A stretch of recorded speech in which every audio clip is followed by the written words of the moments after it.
Chapter 19. Celia Beasley's house, Willington, Connecticut.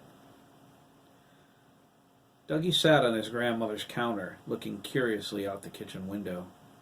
Derek was in the yard, lying on his back. Dougie swore his brother was asleep. He looked at his grandmother stirring her soup pot. He frowned. "I think Derek's sleeping in the backyard," Dougie said. She looked at him surprised. He made a sour face. "He's weird sometimes."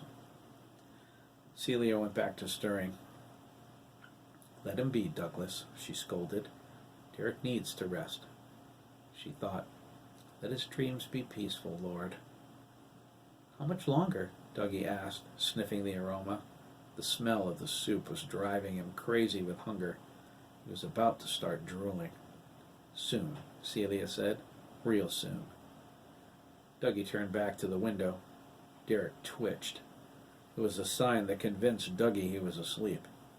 He wondered how his brother could do that. It was hot outside. He must be uncomfortable. Wouldn't he rather be inside with the air conditioning? Dougie didn't understand him sometimes. His mom used to try to explain Derek to him, but by the time she finished, she usually sounded more confused than he was. Derek twitched again, violently. Dougie's eyebrows lowered. "He's having a bad dream," he thought. He turned nervously back to his grandmother.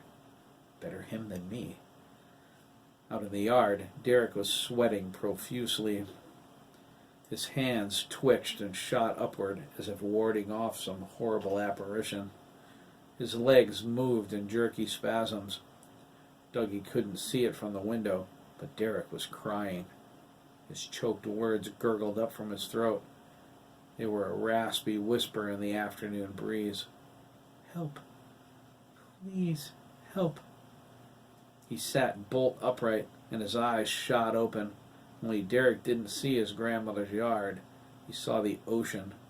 He was swimming for his life. Hiram the water giant leered at him from above.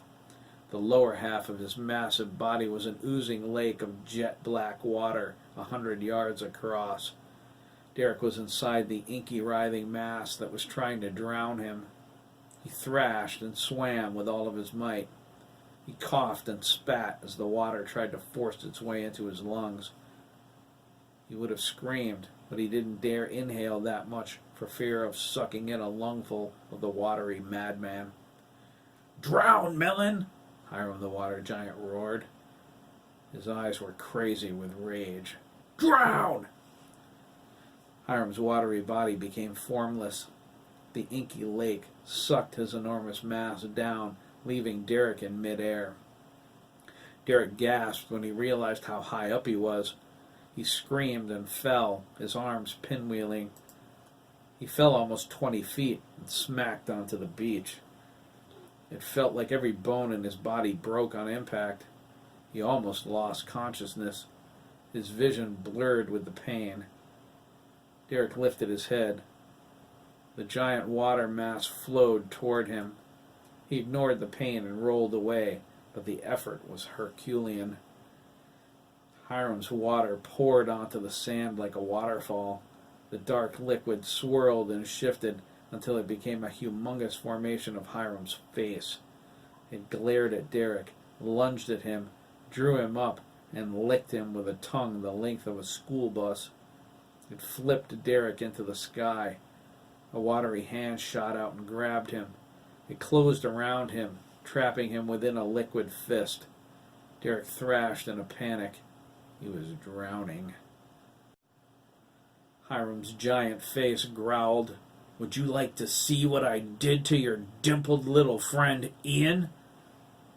Hiram became the water giant once more. He pounded his fist on the sand, and it exploded, pouring Derek onto the beach. Derek sputtered and gasped, clawing at the ground, trying to pull away. "You're not killing me!" Derek coughed, spitting water. Hiram the water giant leaned down and smiled. Sharks swam between his teeth. "You don't think so, Derek?" he gurgled. "I think I'm going to kill you just like this." His eyes glowed beneath the water. They iced over, becoming two huge mirrors.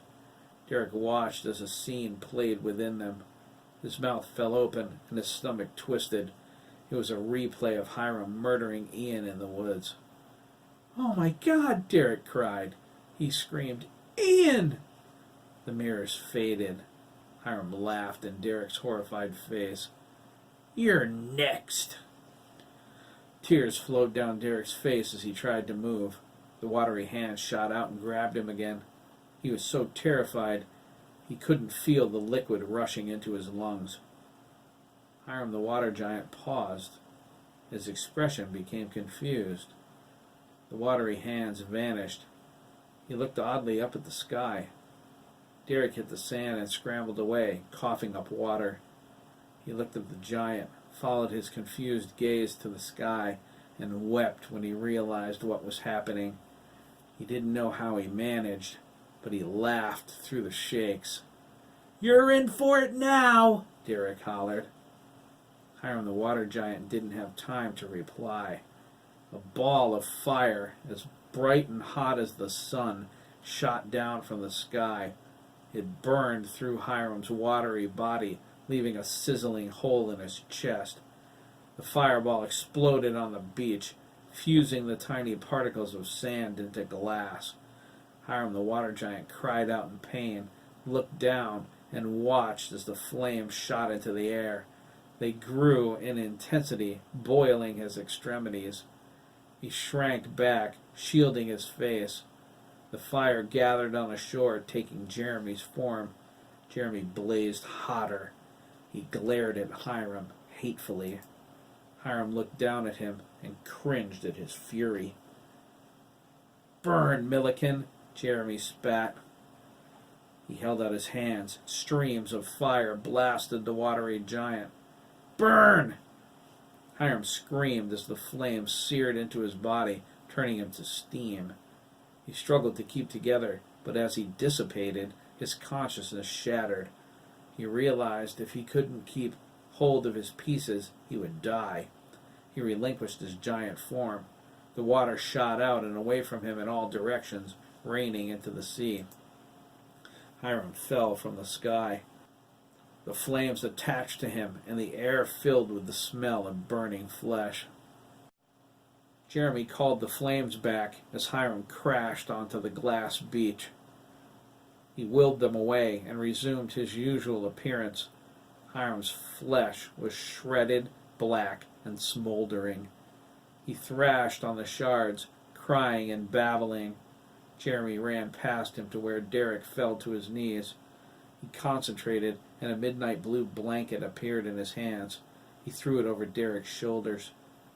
"He tried to kill me," Derek cried, shaking uncontrollably. "In a second," Jeremy angrily replied. "He'll never hurt anyone ever again." Hiram looked up as Jeremy turned. Their eyes met. Jeremy's blazed with hatred and death. Hiram's were expressionless. His eyelids burned away. "Help," Hiram choked. Jeremy glared at him in disbelief. "You're out of your mind, you lunatic." He clenched his fists and concentrated. "The only thing I'm going to help you do is die." 100 round razor blades shot out from Jeremy's brow. They whistled through the air, racing toward Hiram. Instinctively, the farmer ducked and covered. The razor slashed into him and through him. Hiram threw his head back and screamed, "The pain!" He desperately cried, "Wake up! Help me!" Light burst out of the gashes the razors made. It engulfed him in midnight blue brilliance until it ate him away to nothing. Hiram's scream echoed through the world as he faded, and another body took his place. The light diminished. A familiar visage stood up. It was the man who lived inside of Margaret Adler. It was Gunter Bremen. He was wearing a black SS uniform, with the Nazi flag proudly displayed on his sleeve. "You heard him," Gunther said. "You twisted bastard," Jeremy cried. "I'll hurt you." "I think not," Gunter snorted. You are stretched to your limit. I can feel it. You cannot defeat me. Not here. Not now. He smiled a wicked smile.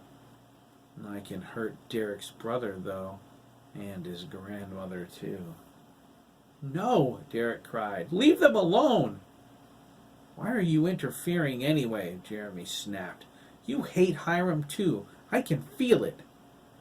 Gunther put his hands behind his back. Thanks to you, Hiram is now a part of me. If you destroy his mental form while we're together, you could destroy me as well. And I cannot allow that. Just try and stop me, Jeremy cried. He focused all of his might and lashed out at Gunther. A split second before the power struck him, Gunther vanished. Another time, Master McKee, he said, his voice coming from the sky. Another time, very soon. Come back here and fight, you pussy! There was a flash of light. Derek cried out and covered his eyes. When his vision cleared, he was back in his grandmother's yard. He looked down, terrified. When he saw he was whole and unharmed, he burst into tears and ran inside the house.